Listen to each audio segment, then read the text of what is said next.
Welcome to this overview on Merchanter, the trading and stock control system for merchants, importers, agents and stockists.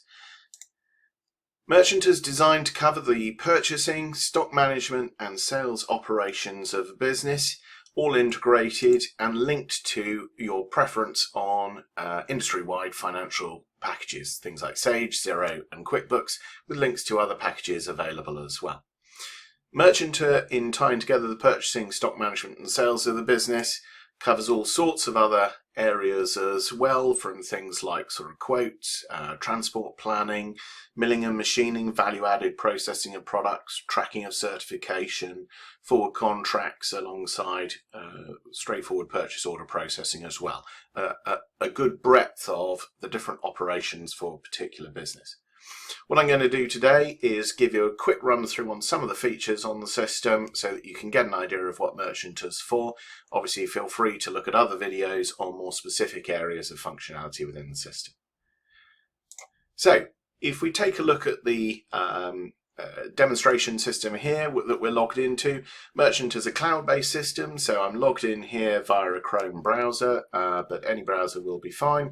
You can see I'm logged in as a 1025 user into the Guildford depot, so this is a multi-branch system in its operation. You've got here on the dashboard here KPIs. Each user can set up their own version of KPIs, and all of the KPIs have got drill down function so that you can actually go in and see the detail behind the headline figures that you're being presented with. Further down the screen you have an activity timeline which you can set by you as a user to everyone at your depot or to the whole company, depending on what you want, and some recent items that you've been looking at in terms of sort of product sales, customers, that side of things. We've then gone up at the top here, a global search, so I've done a search on bucket here.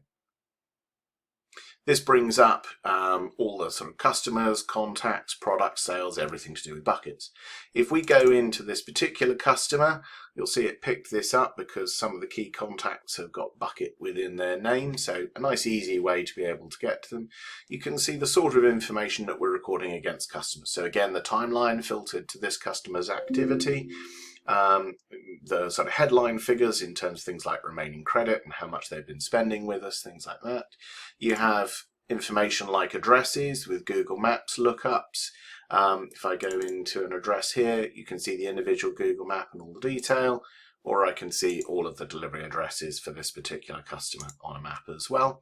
Things like what products the customer's been buying over the last 6 months from you.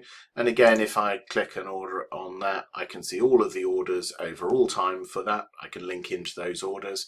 But we also have a basket function on the system. You'll see this basket icon up at the top here. So if this is a customer a product we're talking to the customer about and they're interested in it, I can simply do add to basket and that will put it up in the basket for me to work on later on. Lots of information held about customers in here, and you can see, but I'll go into that in more detail in other videos. If we go to the basket then, you can see here's the item that we added up. It shows me in here as well any other products that we happen to have been looking at as well. We can go and find products, so if I go and do a search on plywood, for example, that brings me up 14 products that match plywood within the descriptions. I've got in here things like how much stock I've got and so on. I can very simply go and add those items into the basket as I want. I can update the quantities if I want, but when I'm happy with all of that, I can use this either to turn into a quick retail sale, a fuller order, add to the last order I was working on, or turn into a purchase order. So if we do a very quick retail sale with this, it defaults to choosing the trade count customer. I can add in a reference. I can choose another trade customer if I want to, but I'm just going to run this through very quickly with this. So customer wants to pay for these items, enter a payment. We can choose how they're actually paying. So if I go in and do card, click on confirm payment. We've got the choice then. We've got a retail receipt, an A4 cash sale, a laser invoice, or we can email an invoice to the customer. In this particular case, we'll just email them an invoice and issue the document. And we're back to the basket, ready to process the next order. If we want to do a fuller order for a customer, we can click on new, go into sales order, choose the customer that we want. You've got a filtered search, but I can just choose this AB Builders we were looking at earlier. Are they going to take the items with them now, collected at a later date, delivered, or direct site, pay on account? We'll simply put it through an order there.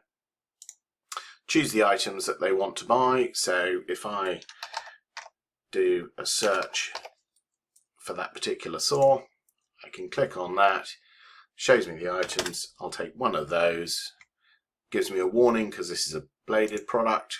There we go.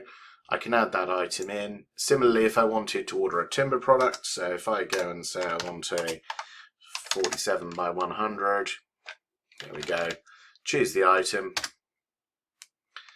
It's letting me know that there's some free stock, a bulk order we might want to call off against. That's fine.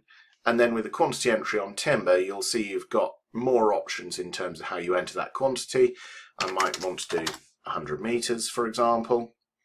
Or if I go in again, I can say I want 1¼ cubic meters.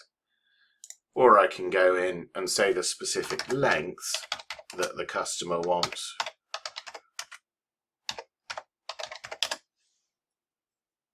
And that enters that in. So that gives me the specification, 42 meters, 0.2 of a cube, 540.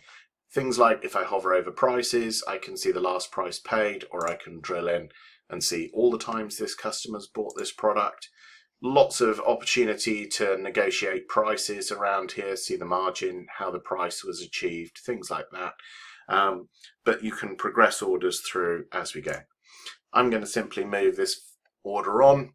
I could take it to being a quote, I can take it through an allocated order stage, but I'm simply going to do a quick dispatch on this. So this takes me to the dispatch screen. I can choose for any of the items here whether it's actually been picked or not on this particular occasion. I can choose the lot or location that it's being picked from. I can update quantities to enter it. And if I've got a location controlled product, it can actually force me to go and select which item area this particular item came from. And then when I'm happy with all of that, I can choose to, let's not send that item there, we'll back order it, dispatch the items, gives me a summary of what's going. That then gives me the dispatch notes for the customers and a works order for the back ordered item. And you'll see on here we've got a link through to the back ordered item, so we can see the timber that was dispatched and the saw that's on the back order. And if I link through to the back order, I can see the saw there and the timber that's already gone. So good flexibility as you go right the way through. If we just take a quick look at the stock and products, so if I go in and look at this particular saw product, you'll see it's a nice simple sort of unit product. If I go and look at the stock, I can see what I've got physical, allocated and free. Again, you can drill down, you can see what orders make up that particular allocated orders and so on. I could go into the full product detail if I want to, add it to the basket if I want to reorder it, things like that. If we go and look at the timber product, if we go into the full detail on that,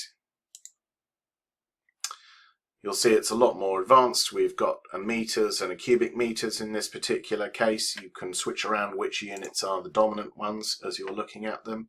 So I've got my entries here in terms of overall what I've got physical, allocated and free, where I'm holding the product, in this case in a series of lots and in a physical location. I can see it broken down into lengths, so what I've actually got physical, allocated and free against each of those lengths, what I've got on order, how much of that is pre-allocated against sales. We can go and look at things like pack stock, so we can see what packs we've got in a matrix of lengths. I can click on a pack and see not only where I've got, but where it actually came in from.